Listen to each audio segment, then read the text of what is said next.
Danny Koker's popular TV show, Counting Cars, used to seem like a perfect place. It was where cool car builds and good friends worked together. Like any big success, problems started to happen. People you knew well disappeared, leaving fans with lots of questions but no answers. Some people left without saying anything. Some were forced to leave. And a few left behind stories of backstabbing and trouble that never really went away. The real story about what happened inside Count's car shop will change how you think about the show forever.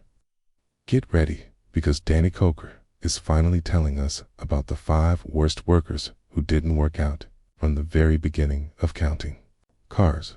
Roly Sabo was someone fans really liked. People called him Rockin' Raleigh. He wasn't just the guy who cleaned cars at the shop. He was the one who made everyone laugh on the show. With his thick accent from Hungary, big personality, and easy laugh, Raleigh was noticed in every scene. Whether he was making chrome shiny, cleaning out car insides, or telling jokes with Kevin and Danny, Raleigh made the garage feel like a fun place to be. But behind all the funny stuff was real skill. As the main guy who cleaned cars, Raleigh was the one who made every finished car look perfect before it went back to the customer or on camera. Dirty spots, fingerprints, and dust never had a chance when Raleigh was working. He took his job seriously, and Danny often said nice things about his careful work. Fans loved him, and more people liked him with every season. That's why when he disappeared, it was so confusing. Raleigh was on the show all the time from season 2 through season 6. Then all of a sudden, he was gone. There was no explanation, no goodbye scene, and no one from the crew ever talked about it. As always, the silence only made people guess more about what happened. Some people said Raleigh had a big fight with other workers. Others whispered that he had been fired after arguing with the TV show's bosses or showing up late too many times.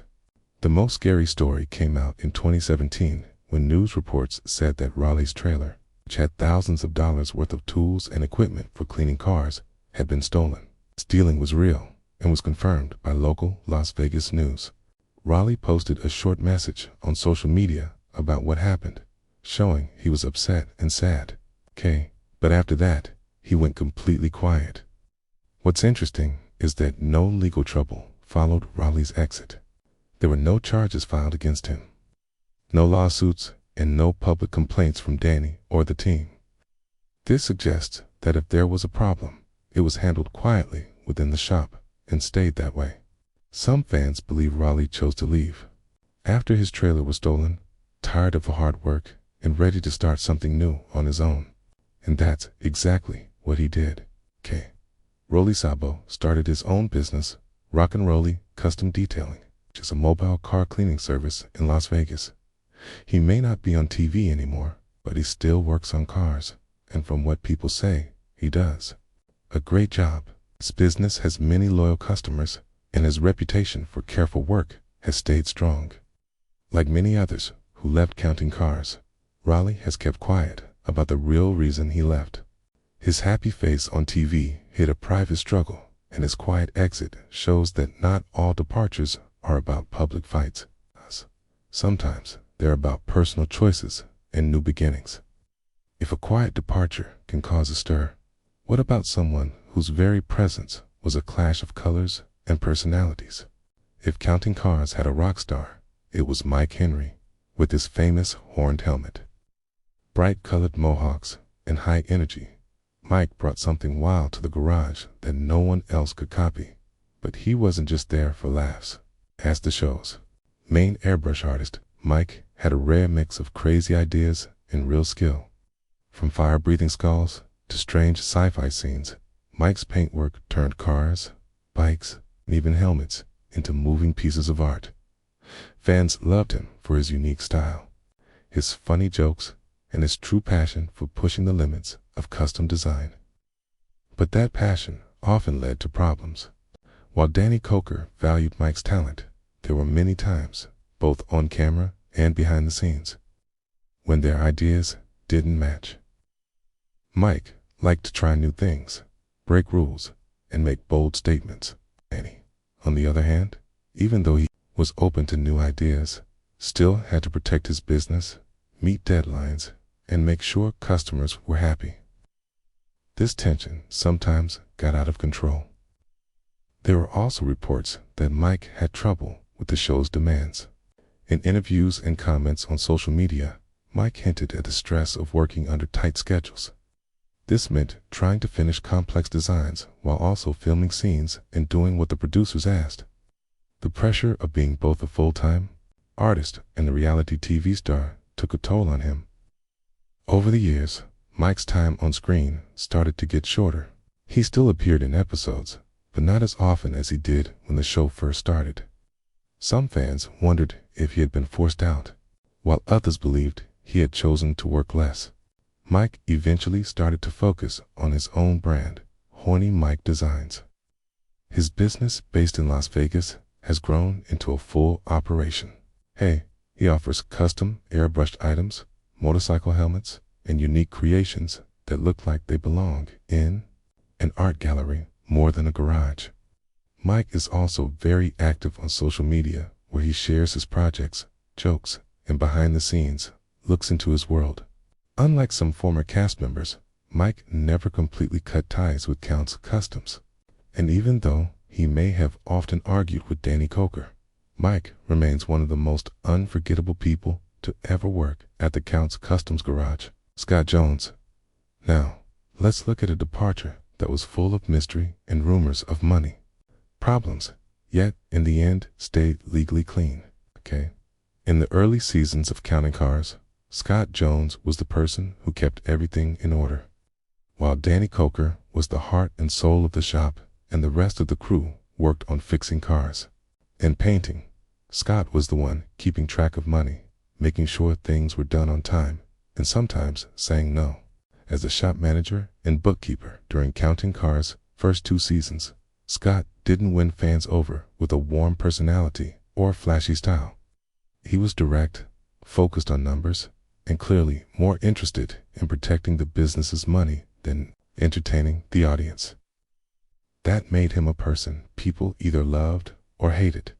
But in a business where custom cars could cost tens of thousands of dollars to build and deadlines were always close, his presence was very important, at least at first. What made Scott's role so tense was his frequent arguments with Danny on TV, while Danny often made quick emotional decisions by approving expensive parts or saying yes to sudden redesigns. Scott was the one always bringing him back to reality. Viewers saw it again and again. Scott warning that a project was costing too much or was behind schedule, and Danny pushing back, sometimes very hard. It was real tension, and it didn't always make for easy teamwork on set. It's constant tension, while good for television, likely added to the demanding atmosphere inside the shop. Then, without much warning, Scott was gone. After season 2, he disappeared from the show completely. There was no goodbye, no official explanation on camera, and no emotional farewell, just silence. As expected, fans immediately started asking questions, and rumors began to spread. Some rumors said that Scott had been caught mishandling money or even stealing from the business. However, unlike a later case that would shock the shop, no charges were ever filed against Scott. There is no public lawsuit, no police report, and no official accusation linking Scott to any kind of crime. From a legal point of view, his departure was clean. This difference is important as it separates TV drama and guesses from actual legal wrongdoing. The only explanation ever given was that Scott moved to Tennessee to be closer to his family. And to his credit, that's exactly where he ended up. Today, Scott Jones runs Koker's Extreme Automotive in Rand Mountain, Tennessee, a high-performance shop that works on custom builds, restoration, and repair. In recent years, he even appeared on Netflix's Swap Shop, a reality show about treasure hunters and collectors in small-town America. Despite the rumors, Scott has never talked publicly about his time on Counting Cars. And Danny has not said anything about the real reasons behind Scott's departure. It's still unknown whether the tension behind the scenes simply became too much, or if there were deeper money disagreements. What is clear is that after 2 intense seasons, both men seemed ready to go their separate ways, and neither looked back. His role as the numbers man and his constant arguments with Danny over money likely added to the intensity that led to his exit. Joseph Frontier's ultimate betrayal. If Scott Jones's departure was mysterious, the next one was a full-blown shock that broke the image of trust at Count's Customs. Every workplace has its quiet employees, the ones who stay in the background, don't make much noise, and rarely end up in front of the camera. Sometimes it's the ones you least expect who end up causing the biggest damage on Counting Cars. That person was Joseph Frontier. While most viewers probably didn't even remember his face, Frontier wasn't just another crew member. He wasn't welding car frames or airbrushing flames. He was handling something far more sensitive: the money. Frontier was hired as the company's bookkeeper and was brought in to manage payroll, keep track of costs, and make sure Count's Customs stayed financially healthy behind the scenes. In a business that dealt with high-end custom builds and budgets of many thousands of dollars, his role was absolutely vital. But in 2016, that quiet accountant suddenly became the center of a very loud problem. Court documents showed that Danny Koker's shop, Count's Customs, had filed a lawsuit against Joseph Frontier, accusing him of stealing more than $75,000 from the business. This wasn't just a case of small mistakes or minor overspending. The claims were clear, detailed, and extremely serious. According to the lawsuit, Frontier had supposedly used the company's money to pay for his own personal things, including a large down payment on a Range Rover and many airline tickets for private travel. What made the accusations even worse was that he didn't just take money, he reportedly tried to hide it. The lawsuit accused him of faking Danny's signature on several papers and changing his financial records in a way that made the theft harder to find. For a company that was proud of its trust, loyalty, and hard-working values, this was a huge blow. Count's Customs wasn't just a garage, it was a family. Or at least, that's how Danny and his crew saw it. For someone in such an important position, to betray that trust so openly wasn't just unprofessional, it was deeply personal. Danny didn't just point fingers at the bookkeeper. The lawsuit also named the staffing agency that placed Frontier in the job, Randstad USA. The claim was that the agency had failed to properly check Frontier's background or tell them about problems from his past jobs. Basically, Count's Customs said that Randstad sent them a ticking time bomb and then did nothing about it. The lawsuit made headlines, especially among fans of the show. Viewers were shocked, while Counting Cars had always shown a bit of shop tension and the occasional personality clash. No one expected a stealing scandal to hit the crew. It was the kind of drama that didn't need editing to feel intense. And yet, if you watch the show carefully, Frontier's exit was handled with almost strange silence. There was no on-camera fight, no explanation from Danny, and no final goodbye. He simply disappeared from the series without a trace. The show kept moving forward. The builds continued, and the audience was left to figure things out based on court, papers, and news reports. What made it all even stranger was how completely Frontier disappeared from public view.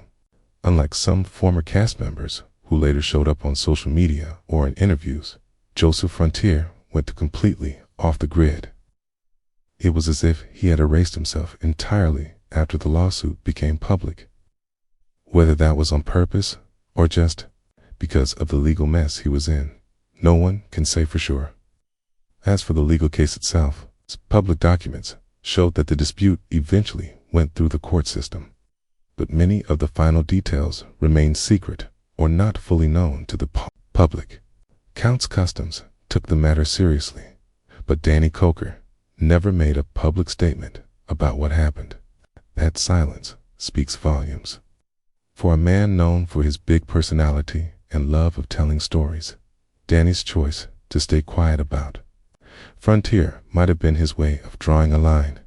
Perhaps he didn't want to give the scandal more attention. Or maybe for someone so deeply committed to loyalty, the betrayal just hurt too much to talk about. What is certain is this: Joseph Frontiero's actions left a permanent scar on Count's Customs. It wasn't just about the stolen money. It was about breaking trust. For Danny Koker, who built his entire business around respect, passion, and craftsmanship, that kind of wound doesn't heal easily. This stealing represents the most serious breaking of trust and the only time a crime was confirmed among the employee departures. Shannon I's quiet departure. From the shocking betrayal of Joseph Frontiero, we now turn to a much more understated character whose absence was felt deeply by fans. Of all the team members on Counting Cars, Shannon I might have been the most underrated. He was calm, focused, and very skilled.